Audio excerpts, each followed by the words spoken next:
Oi, aventureiros da história! Bem-vindos ao nosso canal e vamos para mais uma aventura! Oi, aventureiros da história! Hoje nós vamos falar da invasão holandesa de 1633. Os holandeses já tinham tentado invadir o Rio Grande do Norte em 1631, só que não deu certo. Essa invasão foi um fracasso.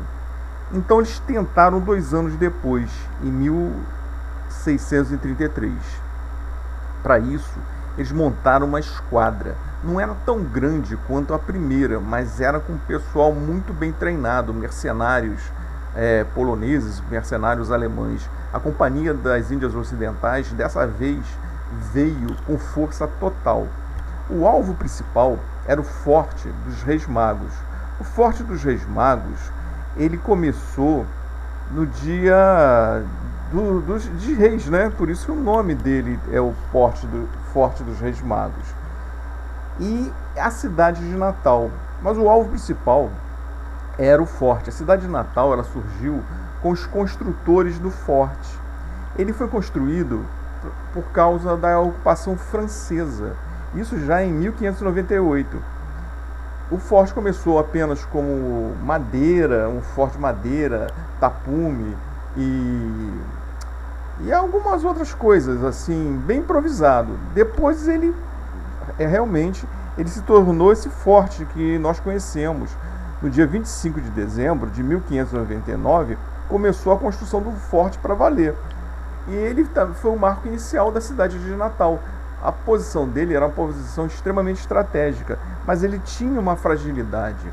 Ele está em cima de um arrecife, perto da foz do rio Potengi. Mas ele é um forte muito baixo e cercado por dunas altas.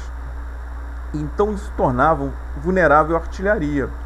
E também não havia água potável, nenhuma fonte de água potável no forte. Essa capelinha que vocês veem aí no meio do forte, onde tem as imagens dos Reis Magos, essa capelinha, na verdade, escondia o arsenal de pólvora.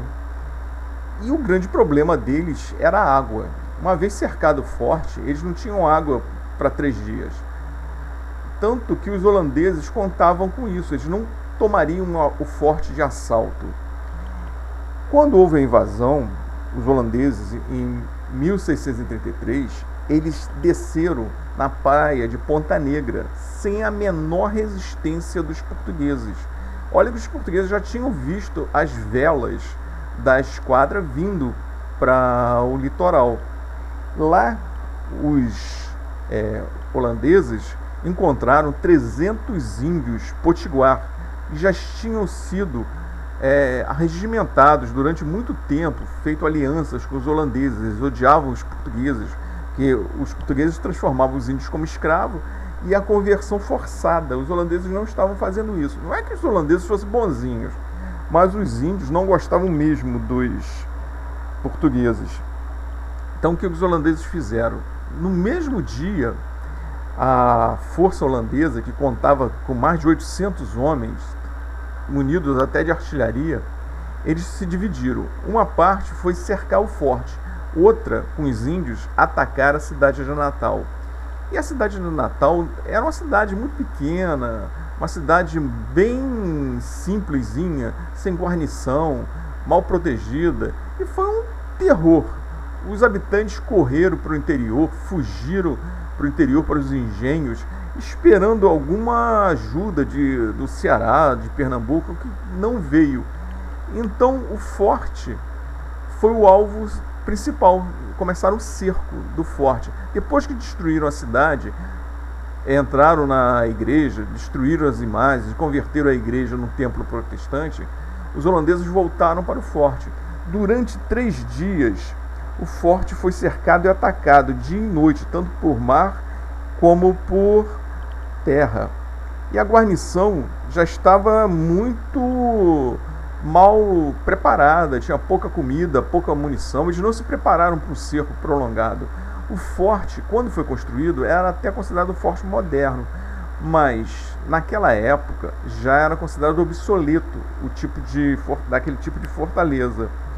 No dia 9 de dezembro começou o sítio e o capitão Mor Pero Mendes, ele foi ferido logo no começo do combate e acabou ficando hospitalizado.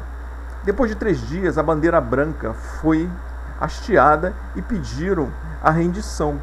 E o capitão Mor, o Pero, mesmo no leito ferido, ele ficou muito revoltado com a rendição, porque ele não ordenou essa rendição. Como sem comando, os caras se renderam. E ele falou que preferia morrer a se render. E assim o forte foi tomado. Os holandeses não cuidaram bem da província do Rio Grande do Norte, eles só queriam o litoral. Ao contrário da cidade de Maurícia, que houve muito investimento, já o Rio Grande do Norte não teve um investimento muito grande, eles não queriam. Existiam várias fazendas de farinha, engenhos de farinha, também existia gado, muito gado. Os holandeses não estavam nem aí para isso. O que eles queriam era uma proteção para a cidade de Maurícia. E logo mudaram o nome do forte para Seulen. Virou um forte, e o forte recebeu até o Maurício de Nassau e o pintor, o Prost. Ele teve lá, tanto que ele pintou 3 imagens que vocês estão vendo aí do forte. Essas imagens são até bem famosas. Uma delas está no Museu do Louvre e ali ficou durante muito tempo. E o forte ficou sob domínio holandês até a expulsão holandesa do Brasil. Ali ele virou mais um lugar de hospedagem, ele não teve uma função estratégica depois nesse período não. E ele foi retomado com a expulsão dos holandeses da região. Quando os holandeses saíram, o pessoal também foi embora.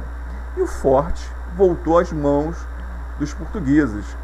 O forte virou prisão, virou museu agora. Em 49, o IFAM tombou o forte como patrimônio histórico. E a história do forte é muito rica, que eu pretendo contar isso em uma outra aventura. Espero que tenham gostado e até uma próxima aventura.